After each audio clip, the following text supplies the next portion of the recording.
I hope you all are doing fine. आज हम बात करने जा रहे हैं MRI स्कैन प्रोसीजर के बारे में।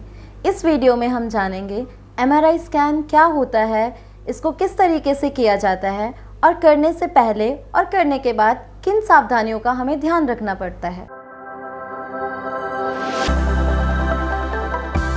Start the video. MRI का मतलब होता है मैग्नेटिक रेजोनेंस इमेजिंग। जैसे कि हमें नाम से ही पता चल रहा है, इसके अंदर मैग्नेटिक तरंगें होती हैं जो कि हमारी बॉडी के डिफरेंट पार्ट्स की डिटेल्ड इमेजेस लेती हैं। ये या तो हम ट्रीटमेंट प्लान करने से पहले करवाते हैं या फिर जो भी ट्रीटमेंट ऑलरेडी चल रहा होता है उसका रिस्पॉन्स जानने के लिए डॉक्टर के रिकमेंडेशन पे करते हैं। तो अब हम बात करेंगे MRI स्कैन करने से पहले और बाद में हमें किन किन चीज़ों की सावधानियां ध्यान में रखनी चाहिए। सबसे पहले बात करेंगे MRI कराने से पहले। अगर हम MRI कराने जाते हैं तो ध्यान रहे, हमें MRI कराने से पहले अगर हमारी बॉडी में कोई भी डेंटल इम्प्लांट, हेयरिंग इम्प्लांट, कोई स्क्रू, बॉडी क्लिप्स हो, न्यूरोस्टिमुलेशन हो या फिर पेसमेकर हो तो हमें उसी समय टेक्नीशियन को इन्फॉर्म करना होता है, क्योंकि अगर आप पेसमेकर के साथ MRI कराने जाते हो तो आपका पेसमेकर ख़राब भी हो सकता है। वैसे मार्केट में कंपैटिबल पेसमेकर और इम्प्लांट्स आते हैं जिनके द्वारा आसानी से MRI करवाया जा सकता है। इसके अलावा ध्यान रहे, अगर आप प्रेग्नेंट हैं तो इसकी इन्फॉर्मेशन भी आपको टेक्नीशियन को देनी चाहिए, भले ही प्रेगनेंसी का पहला महीना क्यों ना हो। इम्प्लांट एंड प्रेगनेंसी की इन्फॉर्मेशन देने के लिए आपको सेंटर से एक फॉर्म दिया जाता है, जिस फॉर्म में आपको सारी डिटेल्स भर के देनी होती हैं।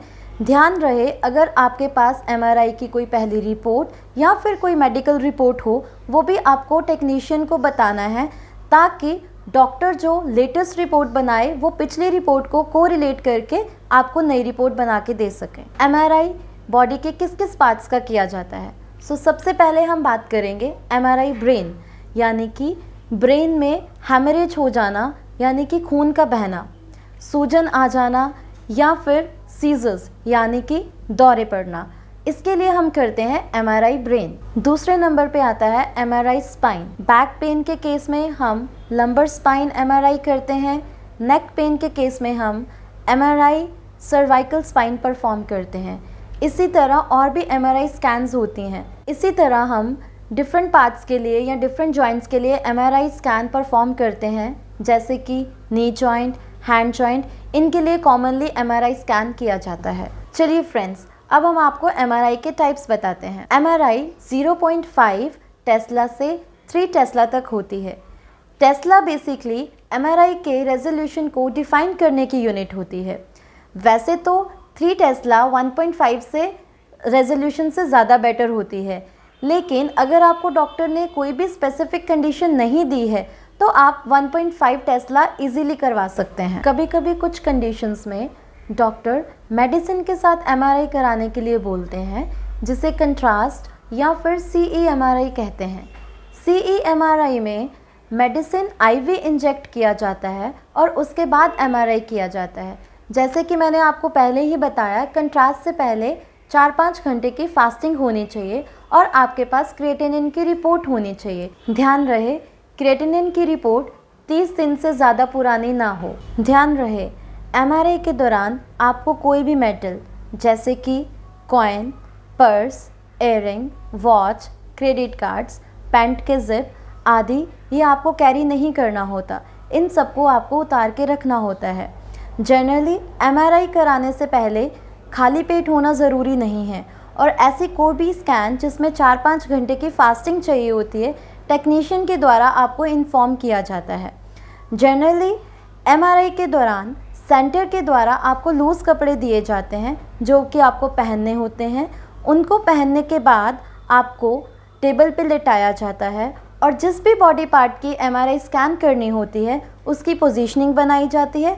पोजीशनिंग बनाने के बाद आपको धीरे धीरे मशीन के अंदर ले जाया जाता है। ध्यान रहे, MRI स्कैन के दौरान आपको बिल्कुल भी हिलना नहीं होता, क्योंकि अगर आप हिलते हैं तो इमेज ख़राब होने के चांसेस होते हैं और हो सकता है MRI दोबारा करना पड़े। MRI स्कैन करवाते समय आपको बिल्कुल भी घबराना नहीं है, क्योंकि ये एक नॉन इन्वेजिव टेस्ट है और बिल्कुल सेफ है।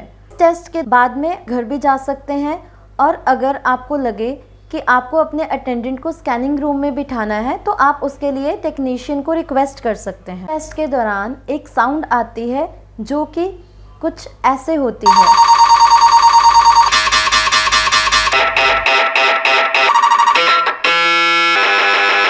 इस साउंड को मिनिमाइज करने के लिए आपको एक हेडफोन्स दिए जाते हैं जो कि मशीन में आप अपने कानों पे लगा सकते हैं और आप इस साउंड से बिल्कुल परेशान नहीं होंगे।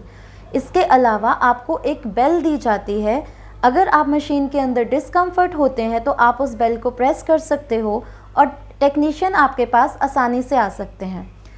अगर आप क्लॉस्ट्रोफोबिक हो या आपका वज़न बहुत ज़्यादा है तो घबराने वाली कोई बात नहीं है, क्योंकि मार्केट में ओपन एमआरआई और स्टैंडिंग एमआरआई मशीन भी अवेलेबल है। कंट्रास्ट एमआरआई कराने के बाद ध्यान रखें, आपको 6 से 7 लीटर पानी ज़रूर पीना है। वैसे तो एमआरआई की रिपोर्ट विदिन 24 आवर्स मिल जाती है, लेकिन कुछ एमआरआई प्रोटोकॉल्स में 2 से 3 दिन का टाइम भी लग सकता है। अगर इसके रिलेटेड आपको कोई भी डाउट है, कोई भी क्वेरी है, तो आप दिए गए कमेंट सेक्शन में जाके हमें इसके बारे में पूछ सकते हैं। हम आपको इसका आंसर ज़रूर देंगे। इसके साथ साथ आप हमारे दिए गए नंबर पे कभी भी कॉल कर सकते हैं और किसी भी टेस्ट के लिए इंक्वायर कर सकते हैं। तो फ्रेंड्स, जल्द ही मिलते हैं एक और इन्फॉर्मेटिव और अच्छे वीडियो के साथ। Thank you.